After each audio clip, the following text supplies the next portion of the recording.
Eric, gracias por venir y bienvenido al 8º episodio de Busha Talks. Al contrario, qué gusto, qué honor. No, el honor mío que aceptaste venir y un poco recordando a todos los que escuchan, se trata del give back. Queremos darle a la gente pues, lo que nos ha tocado ir aprendiendo y que el que pueda se lleve algo de esto. Algo de la plática que diga me sirvió, me funcionó y de eso se trata. Es todo. Pues esperemos lo logre. Lo vamos a lograr. Pues un poco para presentarte, no sé si todos los que nos escuchan te conozcan. Seguro no. Después de esto te van a conocer. Eric Pérez Grobas, bueno, yo te conozco de hace unos 6, 8 años en Endeavor. Sí, ya tiene rato.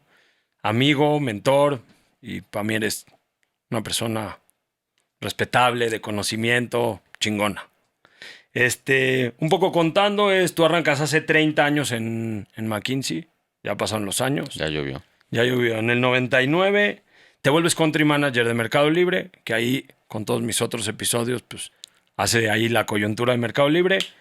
En 2002 sales, pero Mercado Libre ya había hecho su IPO, entonces justo te toca el momento épico de Mercado Libre que te habrá ido bien ahí. Me toca después, porque el IPO de Mercado Libre fue varios años después. Ok.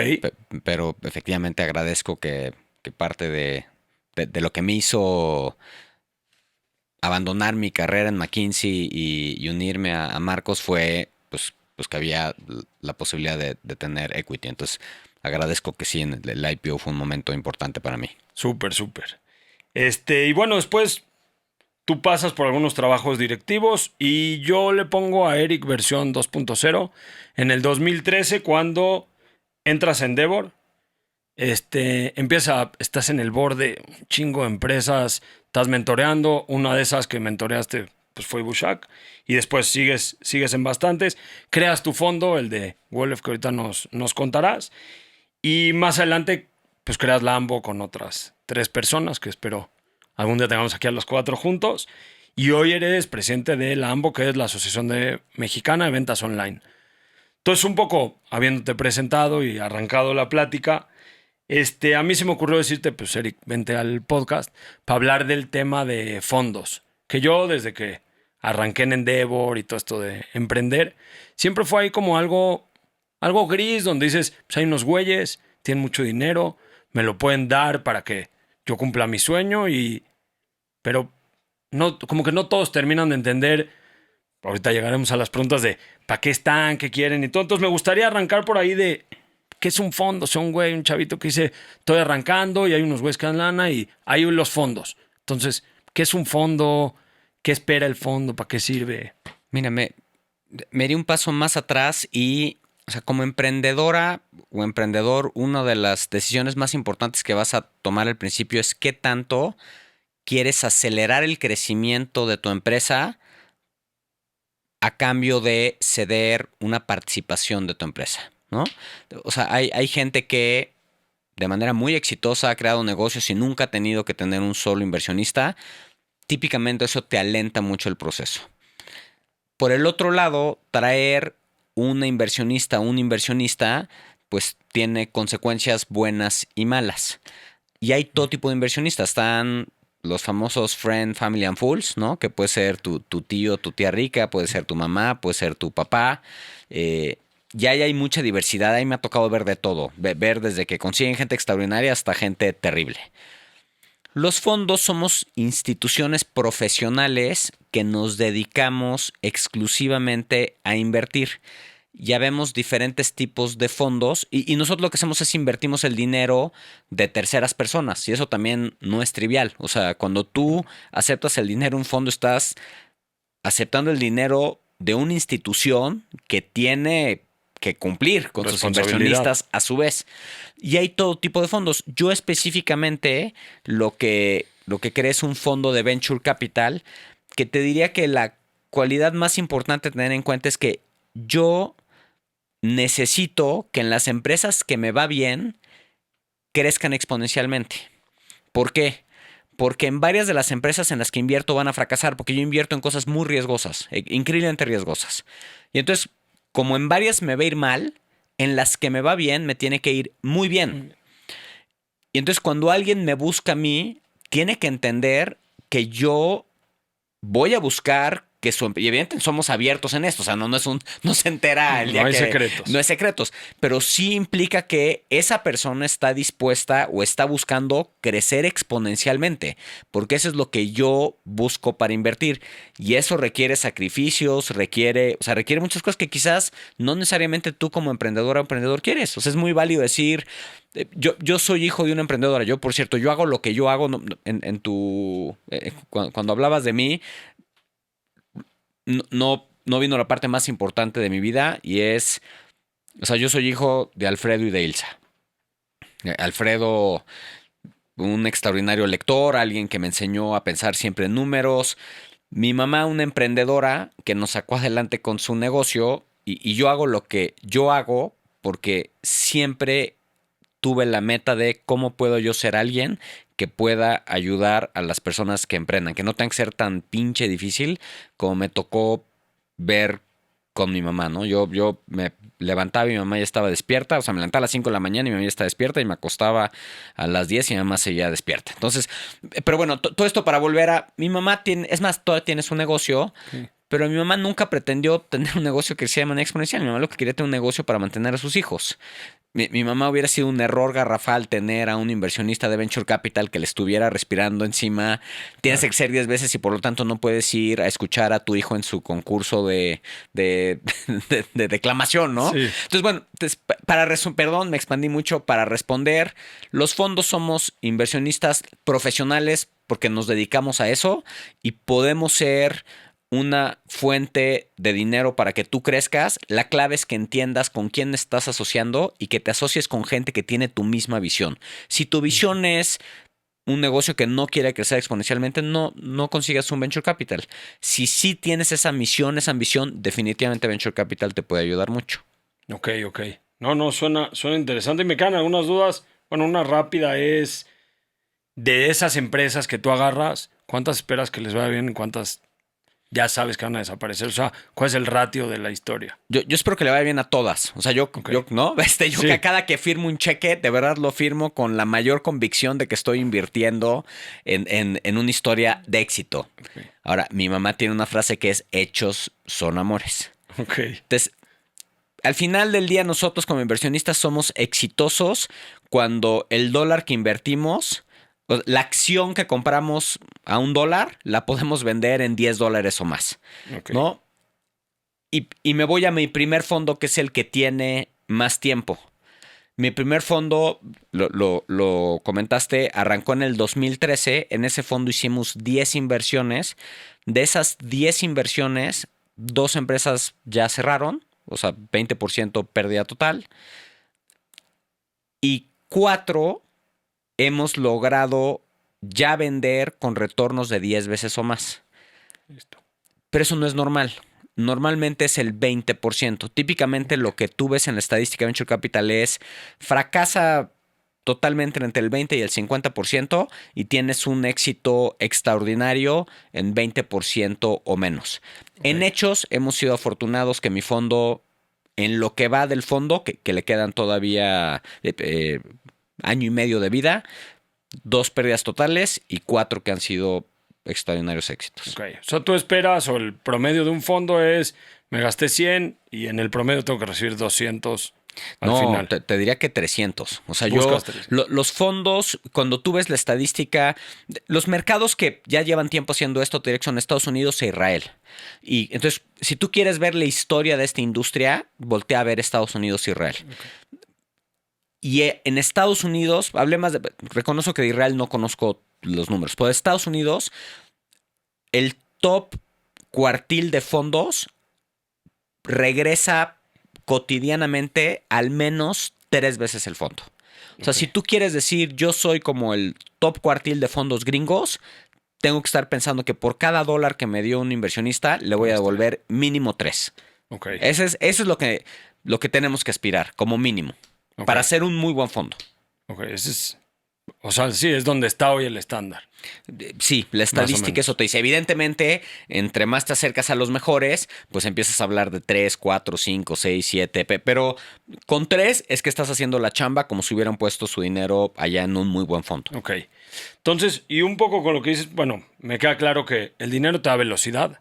O sea, yo agarro un fondo y lo que va a hacer es que lo que yo iba a hacer en 10 años me das dinero y lo tengo que hacer en 2, pero me vas a respirar atrás de tienes 2, porque tú le tienes que responder a alguien más. Ese es como el...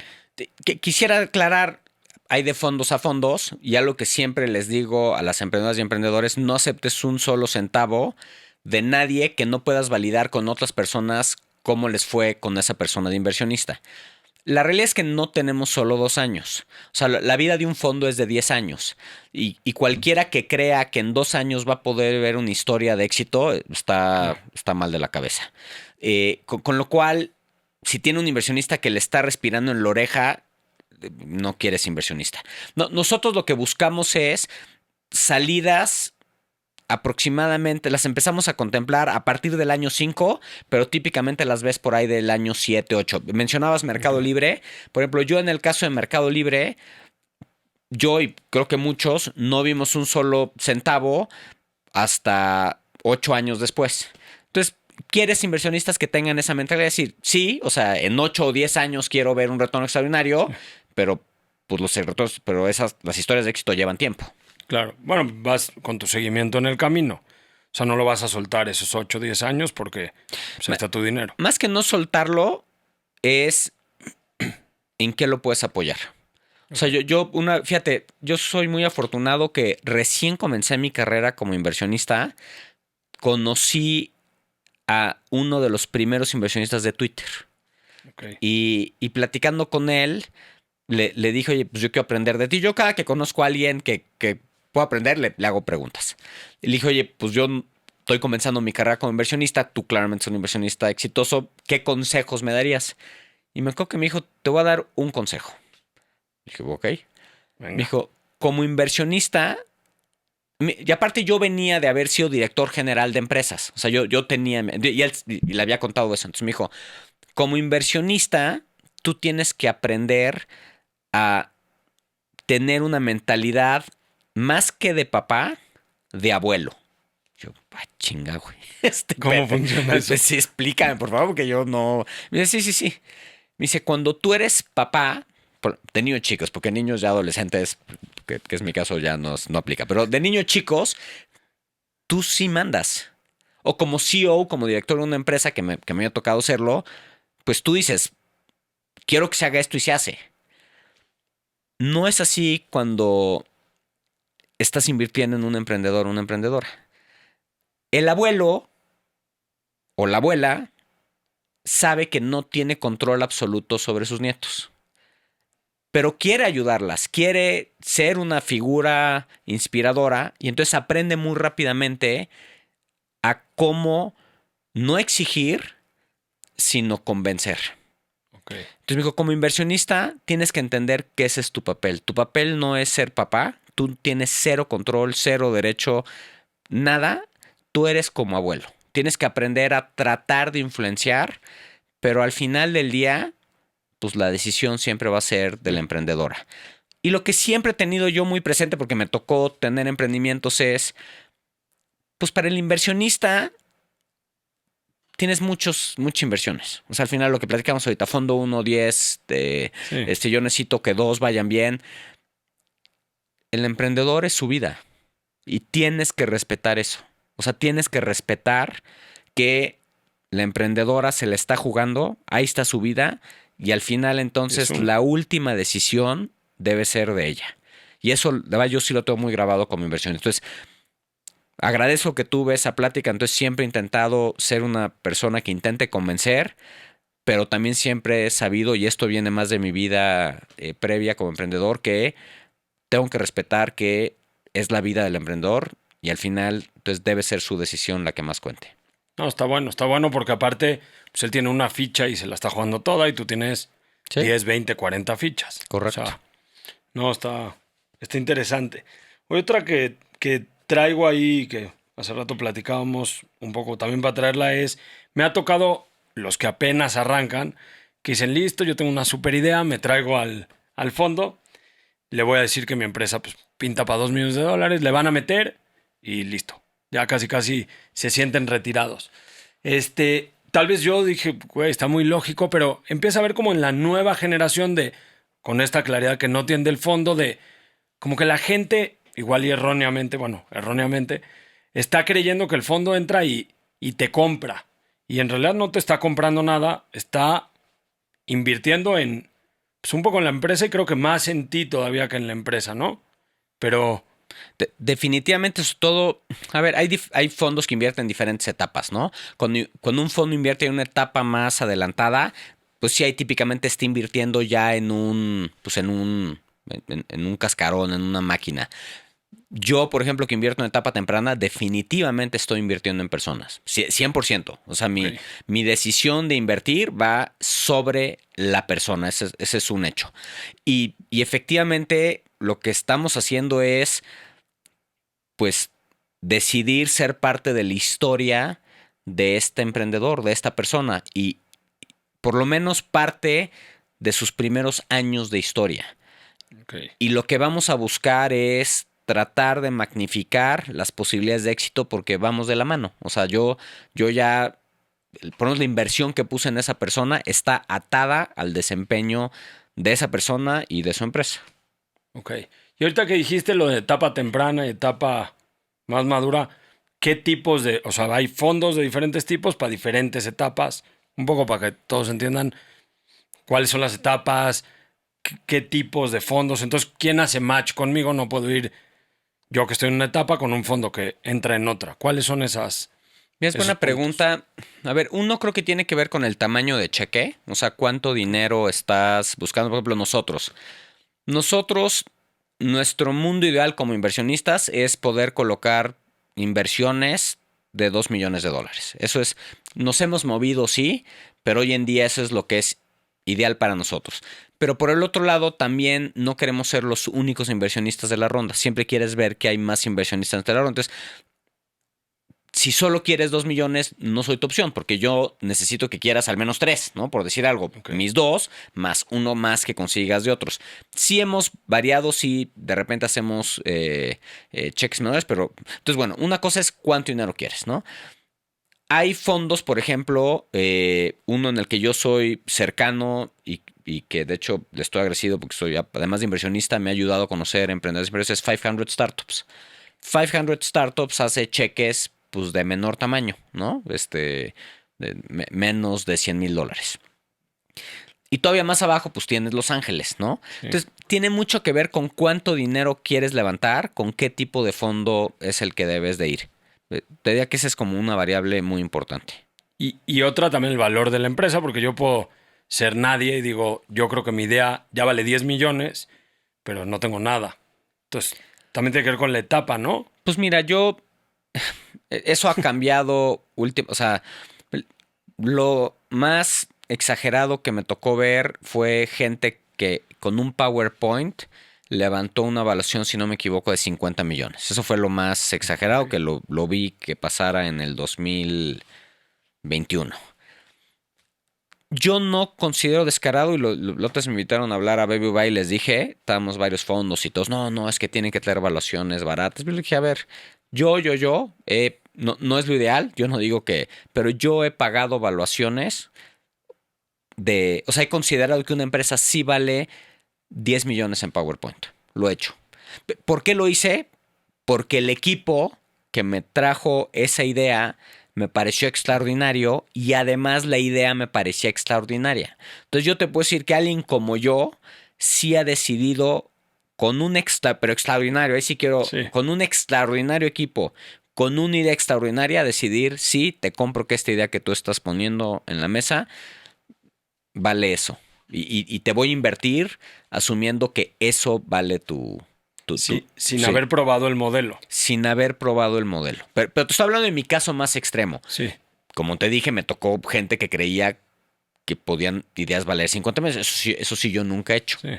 Por ejemplo, una pregunta que a veces sale que no ha salido es ¿de qué empresas te arrepientes no haber invertido? ¿No? Pues una que me arrepiento inmensamente, Rappi.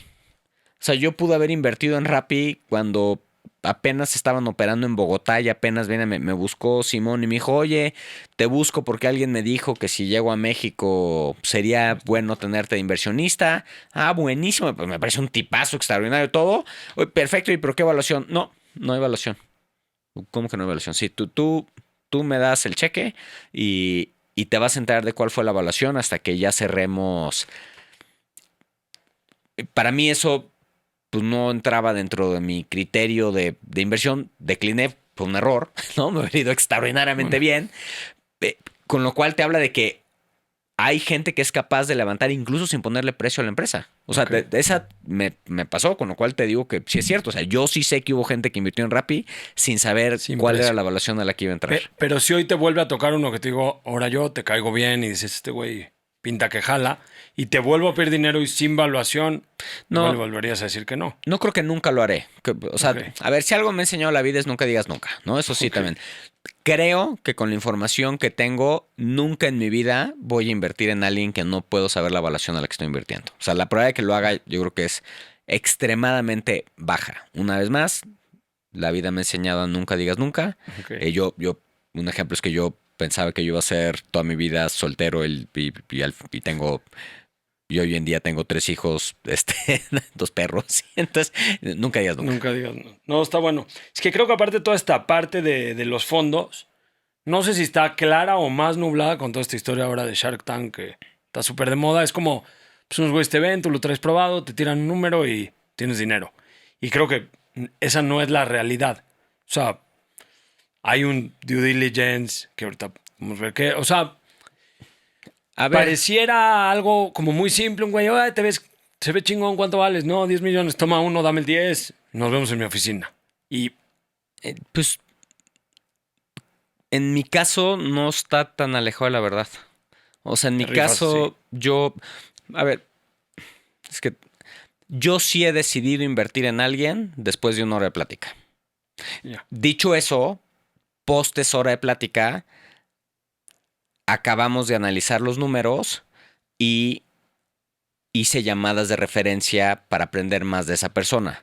Pero la decisión de invertir la tomé en esa hora de platicar con esa persona. O sea, sí viene de vibramos y. ¿Hay un método?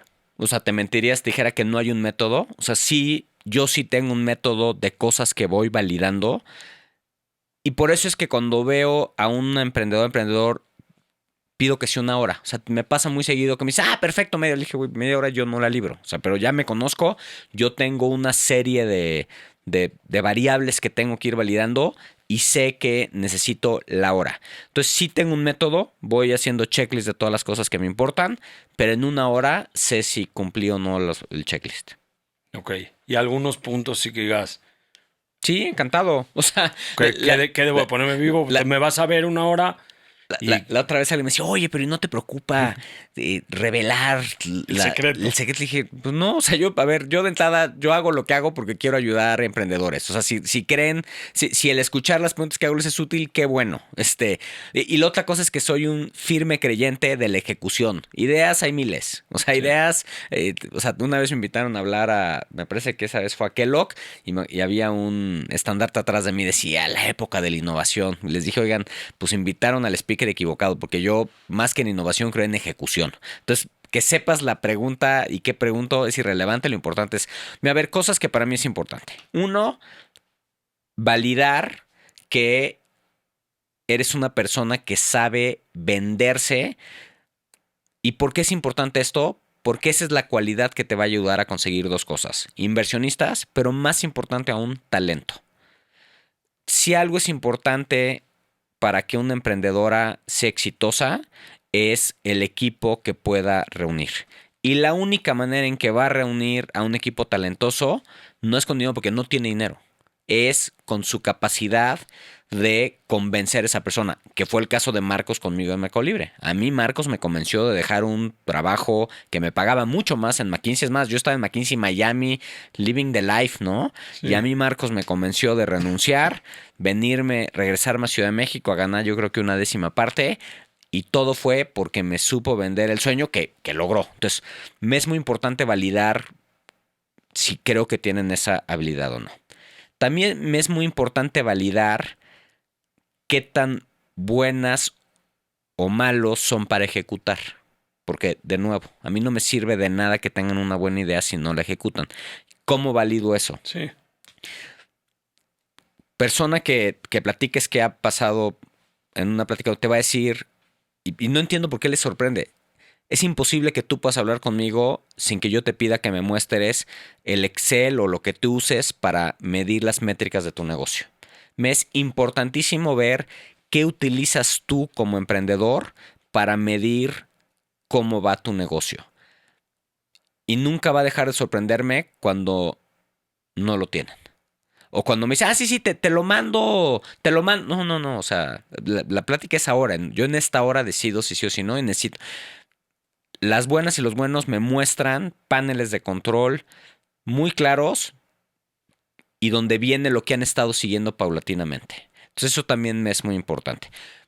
Evidentemente, dentro de esos paneles de control necesito validar diferentes cosas. Uno, que estás creciendo a tasas de doble dígito mensual. O sea, yo, justo por lo que platicamos de que yo necesito invertir en gente que se multiplique por 10, pues ya he aprendido. Si tú no eres capaz de triplicar tu negocio en tus primeros años de vida, no estás ahí. Entonces yo necesito, y para tú triplicar un negocio tienes que estar creciendo mínimo al 10% mensual. Es matemática pura. Necesito validar eso. Necesito también validar que los gringos a este término le llaman unit economics. Creo que en castellano sería utilidad marginal y básicamente es cuánta lana haces por transacción. La cantidad de negocios que pasan por mí que pierden dinero por transacción es brutal. Yo no invierto en esos negocios. Está muy caliente ahorita toda esa parte. Bueno, pues más antes. Más antes. O sea, sí. yo nunca invertiré en nada que yo no pueda ver que en hechos, volviendo a la frase llama hechos son amores, que en hechos estás logrando recuperar el costo de adquisición del cliente, que estás logrando ganar un margen sano. Porque otro mito es, no. Los márgenes conforme crees que el negocio se vuelven mejores. Pues puede que 10 años después que arrancaste el negocio, pero lo que yo he vivido es que los márgenes se van apretando. Porque en la medida que escalas, los primeros clientes son muy fáciles de conseguir. O sea, tus primeros clientes los vas a conseguir porque lograste que un periódico sacara un artículo de ti. El early adopter existe. Sí. El early adopter es barato. El problema es que eso se acaba. Y entonces, bueno, todo esto para decirte, me interesa ver márgenes amplios, crecimiento. Que el cliente no tienes que pagar una fortuna por él. Entonces, ejecución es un gran tema. Venta es un gran tema. Talento que está directamente atado en tu capacidad de venderte, también es muy importante. Una pregunta que hago, y más de un emprendedora te lo puedo hablar, es si tú hoy en día, desgraciadamente, no puedes seguir adelante, si va a ser un avión y se cae, ¿quién va a manejar el negocio?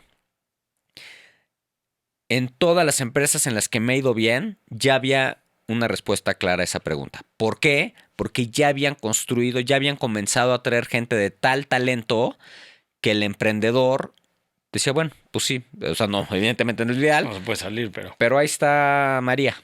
Y María ya trabaja en la empresa. Entonces, esa es otra pregunta que me es muy importante. ¿Qué equipo has construido? Y otra en ese mismo tenor es, ¿qué equipo vas a traer?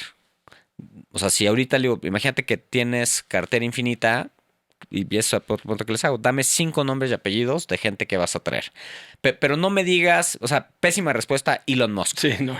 Le dije, güey, entonces ahí les digo, no, que consigas el WhatsApp y te lo contesten. Ok. Pero quiero nombres y apellidos, porque otra respuesta mala es, no, bueno, pues mira, yo creo que me investigaría quién es el CMO de... No, pues significa entonces que no estás pensando frecuentemente en talento.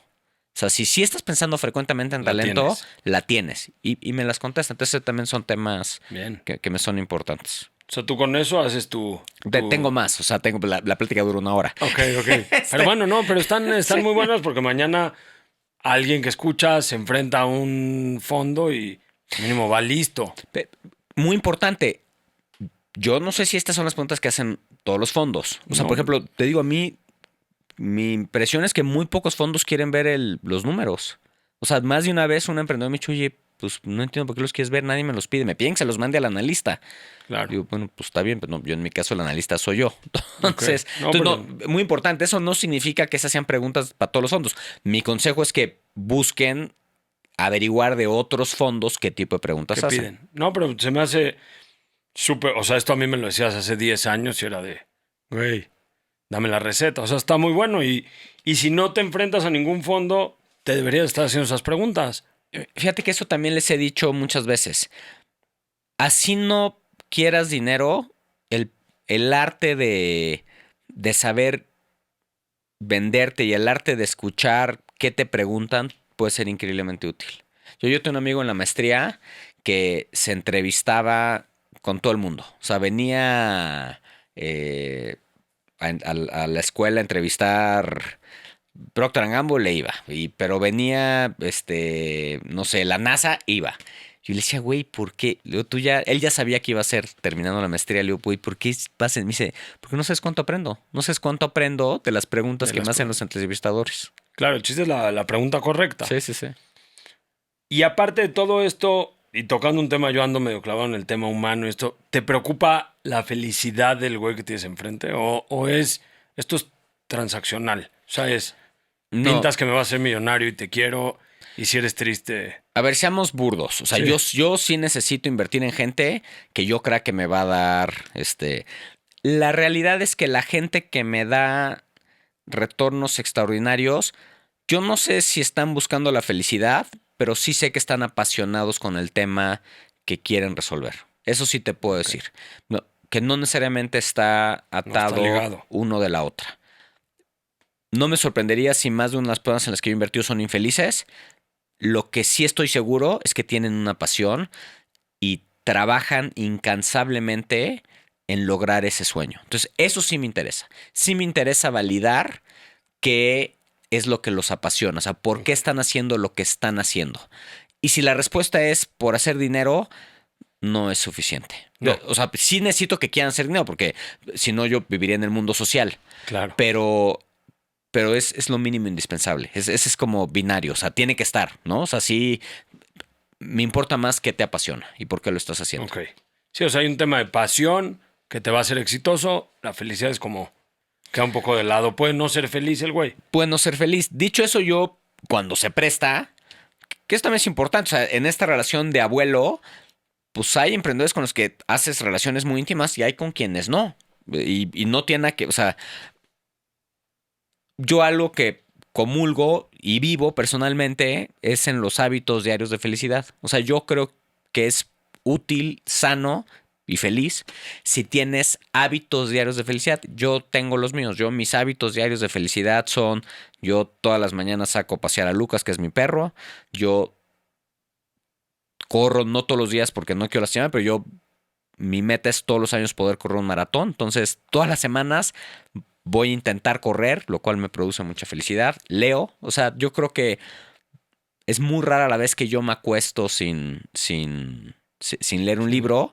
Y tengo otro que es muy cursi, pero es una parte muy importante y es todas las noches yo con mi esposa nos acostamos y nos abrazamos. Y es una parte importantísima de felicidad. Entonces, yo creo que es muy bueno tener eso, pero pues no necesariamente todo el mundo lo tiene que tener. ¿No? Y tú lo complementas tal vez fuera de tu pasión o del fondo.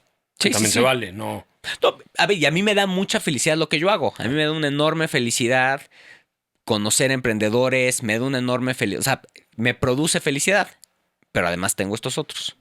Ok. Puede ser que hay gente que no necesite nada más que pues válido. No, está bueno. Oye, jalando un poco de lo que trajiste, que me gustan mucho los puntos que diste y sí, reitero, son básicos para el que entre con un fondo o no. Me llamó la atención lo que dijiste de Rappi, que te quedaron las ganas de entrar, pero en otra parte dijiste yo le apuesto al que me va a dejar dinero y esta ola que había de traigo leads o traigo gente y me hago gigante y luego gano, que el ejemplo igual es tipo Mercado Libre que muchos años operó sin ganar, se hizo gigante y hoy creo que es el primer año que se vuelve, que tiene un retorno. Rappi es un poco esa historia de, pues tú te arrepentiste, pero Rappi también era un juego de leads no rentables. Rappi, mientras no sea público, bueno, mientras no tengas acceso a información, para mí es imposible saber. Ok. De Mercado Libre, yo sí te puedo decir que una cosa es no ganar porque estás reinvirtiendo en el negocio. Y si quieres, vámonos al ejemplo de Amazon, todavía a Sí. una escala más grande. Amazon por muchos años no ganaba dinero, pero no ganaba dinero no porque perdiera en la utilidad marginal. Amazon siempre ganó en la utilidad marginal, siempre. Lo que pasa es que Amazon nunca dejó de invertir en crecer el negocio. O sea, tú puedes ser rentable, pero si vas a estar construyendo bodegas cada 100 kilómetros, es muy difícil alcanzar la rentabilidad. Tú puedes ser rentable, pero si vas a estar buscando incorporando tecnología que ayuda a que a tu consumidor cada vez le aparezca. Entonces, son cosas distintas. La utilidad final de por ejemplo, una empresa en la que nosotros invertimos y que estoy muy agradecido por nosotros es Nubank. Nubank es una extraordinaria empresa que no es rentable, pero no es rentable porque sigue invirtiendo en el negocio. O sea, Nubank sigue invirtiendo en crecer en Brasil, sigue invirtiendo en crecer en México. Entonces hay que separar ambas cosas. Una vez alguien me comentaba, oye, pero ¿cuál es el múltiplo de EBITDA? Digo, para los que no sepan, EBITDA es ganancias antes de... Le dije, yo no sé qué es EBITDA, mano. O sea, y yo creo que nunca en mi vida voy a saber lo que es EBITDA, porque yo en ninguna empresa que invierto tiene EBITDA. Y es más, para cuando yo vendo, siguen sin tener EBITDA. Pero lo que sí tienen es utilidad marginal positiva. Ok. No, está buena la aclaración porque como que lo desarmas. O sea, Amazon sí da y se gastan igual o más en abrir otra bodega, meter publicidad. Entonces, en el momento en que dejen de crecer, ahí sigue sigue Sí, el sí, número sí. positivo. Correcto. Ok. No, está súper y creo que está buena la aclaración porque todo el mundo dice, pues yo hago leads y hay un güey como Eric que viene y me paga. No, no. Sí, pero no. Y no, a ver, pues un güey como Eric no, pero sí otros güeyes que están en la industria ahí que sí les pagaban. Ok. Sí que eso ha cambiado bastante. Pero, Ay, mira, ya la ventaja de ser viejo es que te toca ver esto varias veces y estoy seguro que sí, ahora estamos otra vez en el momento en que todos hablan de Unit Economics y estoy seguro que tarde o temprano vamos a volver a vivir exuberancias y tarde o temprano viviremos ciclos. Ve, lo importante es ser consistente con tu metodología. La mía es invertir en negocios con utilidad marginal positiva y bendito nos ha ido muy bien. está, está buenísimo. Oye, y otro de los puntos que me encantaría que tocáramos es se para enfrente de ti un güey, el clásico pitch del elevador o lo que sea, y te dice, Eric, ahí te va, tengo un minuto, o le das tu hora o lo que le des, y avienta el pitch. Y seguramente, y creo que un poco lo hemos platicado antes, te toca el güey que dices, no le invertí, pero se equivocó en algo. Entonces vamos a decir que nos está escuchando el que te va a pichar. O sea, ¿qué tiene que hacer? ¿Cuál es, tal vez no la receta, pero cómo es el modelo o cómo es toda esta gente que tiene una súper idea? Yo he visto ideas chingoncísimas y tal vez por la edad o por el momento, nada más no la pueden plasmar o no tuvo el carisma o no supo armarla, que mucho Endeavor es como te va ayudando a armarla para cuando llegue el momento, pero llego yo contigo, te voy a pichar, danos el Mira, secreto. déjate digo lo que considero más importante hacer y lo que considero más importante no hacer. Lo más una vez me tocó conocer a Doc Leon, el que era el managing partner de Sequoia. Para los que no sepan, Sequoia es uno de los fondos de venture capital más exitosos en la historia. Yo hay dos fondos que admiro inmensamente, Sequoia y Benchmark. Entonces me tocó conocer a Doc Leon y en la conversación una de las preguntas que pude hacer es, ¿qué dirías que es de las cosas más importantes para decidir si vas a invertir en alguien? Y estamos hablando de alguien que ha invertido en extraordinarias empresas a nivel mundial. Y me dijo algo que se me quedó muy grabado. Me dijo, pues un factor muy importante es qué tanto me sigo acordando de esa persona el día siguiente. Y entonces la pregunta es, ¿qué tienes tú que hacer para lograr que con quien hablaste, sea un potencial inversionista, sea un potencial talento, sea quien sea, se siga acordando de ti al día siguiente? Y la respuesta es una historia memorable. Una historia memorable que cuentes en menos de 3 minutos. Ahora, ¿qué es una historia memorable? Antes de arrancar, estamos hablando de personas que admiramos y una de ellas, coincidimos, es Yuval Harari. Extraordinario, o sea, de verdad hay que escucharlo. Este cuate, su simpleza y su genialidad. Yo siempre, y te pido una disculpa si divago, pero te juro que voy a regresar al punto. Dale. Para mí yo siempre fui un muy mal vendedor, siempre. Y nunca entendía por qué.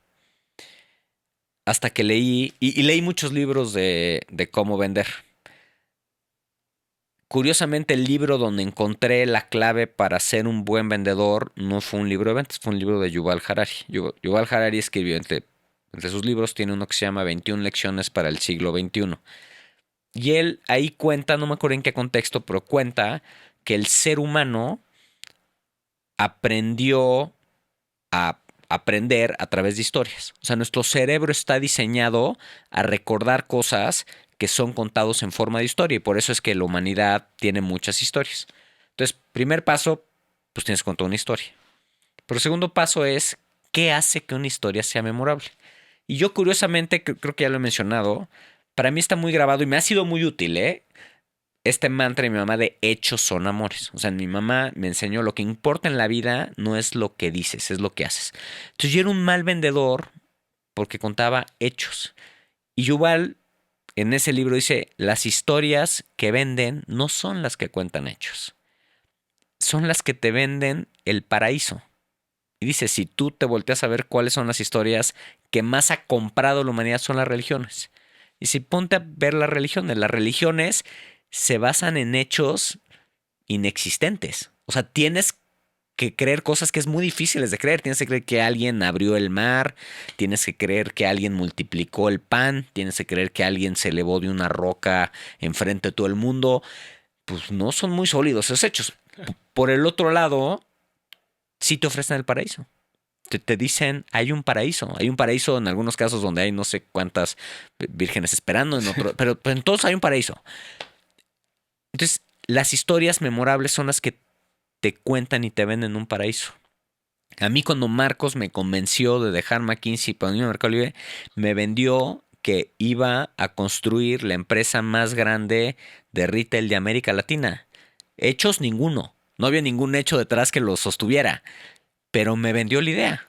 Entonces, volviendo al tema de qué tienes que hacer para ser exitoso en un pitch de lo que sea, piensa bien cuál va a ser esa historia memorable que vas a contar, que te va a llevar 3 minutos o menos. ¿Qué error los veo hacer mucho? Hay una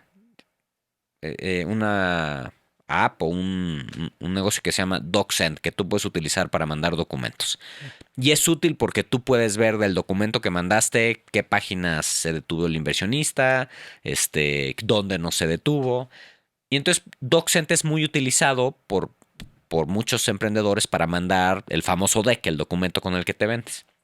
Entonces DocSend analizó en qué láminas nos deteníamos los inversionistas. Ahí antes que eso, analizó cuánto tiempo le dedicamos a ver el deck y la respuesta es 3 minutos con 44 segundos. Wow. Entonces, volviendo al tema de la historia, tienes 3 minutos 44 segundos para contar tu historia. Un segundo más y ya vas tarde. Pero nadie se va a sorprender cuando le diga que lo principal que ven los inversionistas en el deck son números y equipo. Eso creo que a la gente no le va a sorprender. Lo que se sorprenden mucho es lo que no vemos. Lo que no vemos es cuál es el problema que está resolviendo y la solución con que está resolviendo ese problema. La razón de por qué existes. Tú como emprendedor naciste porque detectaste un problema y ideaste una solución que crees que es ideal para resolver ese problema. Y además es lo que estás construyendo y es lo que le vendes a todos tus potenciales clientes. Lo que pasa es que como inversionistas no somos clientes de tu producto. O sea, yo cuando invertí en Confío, pues yo no era una pyme en necesidad de crédito. Cuando invertí en Ben & Frank, pues yo no era alguien en búsqueda de unos lentes cool a un precio razonable. Entonces, como inversionista aprendes muy rápidamente que el lenguaje, o sea, si tú crees como inversionista que vas a entender al cliente al que van te va a ir mal. Porque pues entonces solo vas a acabar invirtiendo en cosas para las cuales tú conoces. Entonces, por eso el lenguaje que sí entendemos, que es el de los números, es en el que nos clavamos y en el talento también. Desgraciadamente y entendiblemente, el emprendedor cuando te pichas se la pasa hablándote del problema y solución. Y te lo juro que ya no lo hago porque yo suelo ser bastante directo y antes, pero luego descubrí que caía mal.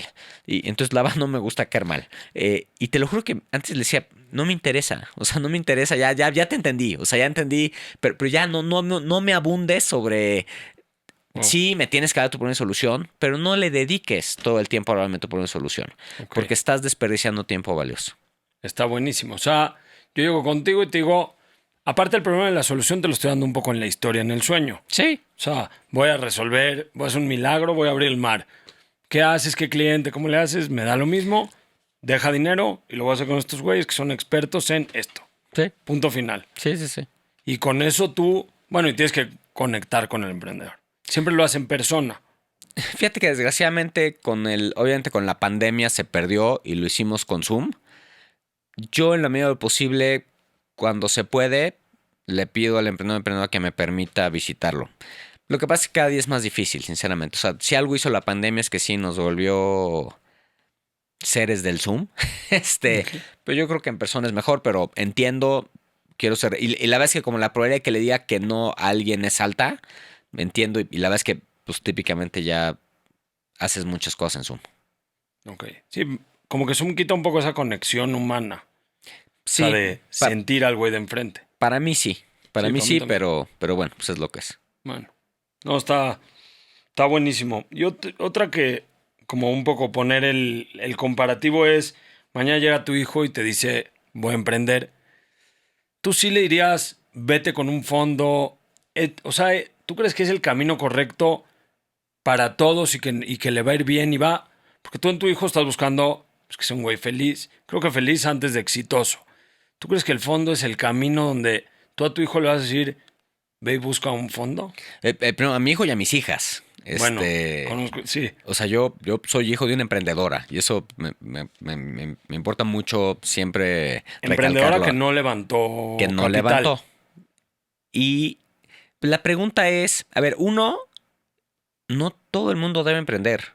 Y eso es algo que para mí es importante. Yo estudié Sí, la maestría en Stanford y en Stanford había, y hay, y qué bueno, este mantra de emprender, emprender, emprender, emprender, emprender. No todo el mundo está hecho para emprender. O sea, emprender tiene unas grandes bondades en cuanto a posible satisfacción, pero no necesariamente es el camino ideal para todo el mundo. O sea, entonces eso sí es importante. O sea, la primera pregunta que yo le haría a mi hija o a mi hijo es, ¿por qué quieres emprender? Sería y la segunda pregunta es, ¿qué quieres emprender? A ver, si lo que quieres es, mi esposa es chef, es una extraordinaria chef. Mi esposa disfruta inmensamente cocinar comida extraordinaria. Pues no es posible cocinar cocina extraordinaria en masa. Entonces, si mi hijo o mi hija lo que quieren hacer es emprender algo que lo que buscan no es ser exponencial, le diría, adelante, emprende porque tienes la pasión, pero no vayas y busques un fondo de venture capital. Busca inversionistas que compartan tu pasión y tu sueño y que compartan tu idea de cómo quieres ir creciendo. ok. Pero tipo agarrando el ejemplo de tu esposa, imagínate que sigue cocinando y sí lo quiere hacer masivo, pero ¿no crees que a la hora de entra alguien más, hay un interés ya no de amor a cocinar? Ya es cuántas veces va a dejar lo que cocina. ¿No crees que puede haber ahí un tema donde pierde el gusto? Pues es que yo creo que si alguien pierde el gusto es porque efectivamente erró el camino. O sea, yo Ok, veo, por ejemplo, detesto con toda mi alma y por favor nunca lo hagan. Si les interesa que yo pueda invertir, hablar de el exit strategy, ¿no? ok, ¿Cuál es el exit? La gente en la que han ido bien, o sea, ya todos nos fue bien, incluidos, siguen en el negocio. O sea, ve un Marcos Galperín, el CEO de Mercado Libre. Marcos es y ha sido el único CEO de Mercado Libre, porque le encanta lo que hace. Entonces, yo quiero invertir en gente que le encanta lo que hacen, ¿no? David Vélez de Nubank sigue siendo el CEO de Nubank. O sea, la gente que yo he visto ya en hechos, o sea, no estamos hablando Sí, de evaluación, no, esto es en la bolsa. O sea, ya hay inversionistas sofisticados que dicen tú vales decenas de billones. sí. Ahí siguen. Warren Buffett, ¿no? Uno de mis grandes ídolos es Warren Buffett. Warren Buffett sigue haciendo lo mismo que hace. Entonces, yo lo que deseo, ¿no? Si mi hijo o mis hijas quieren invertir es, ojalá emprendas en algo que te sientas feliz por el resto de tu vida. O sea, porque emprender es eso, emprender es elegir, yo creo, lo que quieres hacer el resto de tu vida. Me gusta porque ahí ahora sí mezcla esa pasión, son felices, o sea, no perdieron la felicidad por esta presión o estas Ujú. ganas de llegar a algo. Tienes que tener ese gusto por alcanzar la meta, aparte de por tu gusto de cocinar o de lo que te guste hacer. Yo creo que las cosas más difíciles, pero a su vez más importantes en la vida es conocerte a ti mismo. Sí, O sea, y no es nada fácil, pero lo que uno tiene que aspirar en la vida es, una vez que te conoces, tratar de moverte hacia donde está tu pasión en el muy largo plazo. Una vez me tocó conocer Tlajano McKinsey, conocí al que era el managing partner de McKinsey a nivel mundial, entonces me invitaron, ¿no? Como analista, yo preparé mis preguntas. Y la pregunta que le hice, oye, ¿qué característica comparten? ¿No? Esta persona tenía de clientes a los CEOs de las empresas más grandes del mundo, porque McKinsey atiende a las empresas más grandes del mundo. Le digo, ¿y qué característica has visto que tienen en común? Y me acuerdo que me dijo algo que me ha servido a mí, de hecho, como brújula de vida, y es, la gente más exitosa tiene muy claro el muy largo plazo, y por muy largo plazo son 10 años o más, y el muy corto plazo. bien. Pero el muy corto plazo está guiado por esa ambición de 10 años o más. Entonces, volviendo a esta posible plática con mis hijas o hijo, les diré eso, 10 años, ¿dónde te ves? Y por ende, ¿qué sacrificios estás dispuestos a tomar hoy? Porque si tú quieres construir algo inmenso, va a requerir mucho sacrificio. O sea, va a requerir que trabajes todos los días, va a requerir que te arriesgues, va a requerir, si tu ambición no es tan grande, no necesitas tanto sacrificio en el corto plazo. Claro. Me encanta hacerlo así de reversa. ¿Dónde te ves en 10? Y es lo que tienes que empezar a hacer hoy. No, Sí. no hay mucha. Está bueno. Oye, y un tema ahí que ronda por todas partes que creo que tú nos puedes decir por dónde va es toda esta hora de la moda de los unicornios. Ahora ya hay unicornios en Latinoamérica. Con Vince que tuvimos hace 2 episodios. También, pues te cuenta cómo Endeavor venía a México y no había unicornios. Ahora ya tenemos Latinoamérica. Todo este mundo del unicornio, creo que hay algo atrás del unicornio. O sea, gente que, ¿qué tal le fue? La presión, son reales, van a durar. O sea, como un poco aclarar, espero que todos sepan el unicornio, pero bueno, igual que nos digas qué es y ahora sí sacando como la vista a futuro, tú como inversionista, ¿cómo va a acabar la historia del unicornio o de los unicornios? La verdad es que nosotros somos afortunados que tenemos varios unicornios en nuestro portafolio. O sea, realmente, o sea, no creo que haya ni un fondo, por lo menos en México, que tenga nosotros tenemos dentro de las diversas empresas que nos invertimos, 5 ya se han vuelto unicornios. Yo creo que, digo, para los que no sepan, ya saben, porque sobre todo si escucharon el podcast anterior, como dice, pues un unicornio es que alguien dice que vales 1 billón o más. Yo creo que es irrelevante, si te soy honesto. Uno, yo como inversionista, mi trabajo es invertir en empresas que aún sin llegar a ser unicornios, para mí me sea un buen rendimiento. Porque si yo como inversionista le estoy apostando a que tienes unicornio, me va a ir muy mal. Porque por más que ya cada vez tenemos más, por más que nosotros ya tenemos 5, la realidad es que la probabilidad de unicornios es baja. Yo soy muy afortunado que me ha ido muy bien en empresas en las que he invertido que no son unicornios y que son grandes empresas. Y un ejemplo es Ben Frank, que hablábamos hace rato. Ben Frank es una empresa que aparte me encanta, los emprendedores son extraordinarios, han construido... Me siento muy orgulloso de ser inversionista de Ben Frank. Es quizás de las empresas de las que más orgulloso me siento de ser inversionista. Y no es unicornio, y me da exactamente lo mismo. Me fue muy bien como inversionista y además me da un enorme orgullo haber podido ver de cerca la historia que han construido. Entonces, te diría que el unicornio para mí, pues qué padre, pero no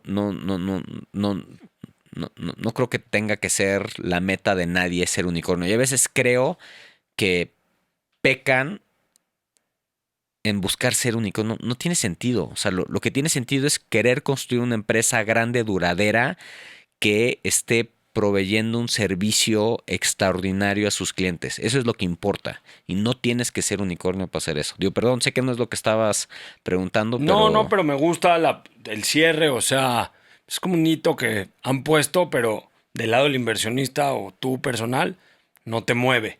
no es, yo no hago lo que Está de hago por moda. eso. O sea, no tiene nada que, no tiene nada que ver con por qué yo hago lo que hago. Buenísimo. No, pues me encanta, Eric. Creo que el que escuche se lleva muy buenas prácticas para tomar decisiones, decida o no levantar un fondo.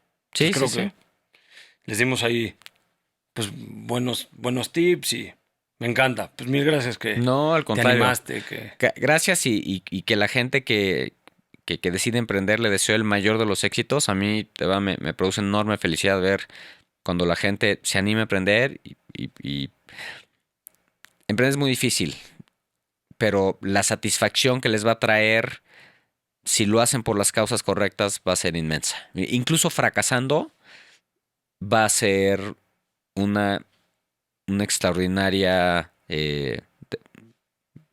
forma de vida que les va a dejar lecciones por todo el año. Entonces, ojalá, si la gente se anima a emprender, le deseo el mayor de los éxitos. no, Miguel, me encanta eso de fracasando te deja. También en uno de los podcasts pasados, retomándolo, lo vimos es un aprendizaje, no fracasaste, No, aprendiste.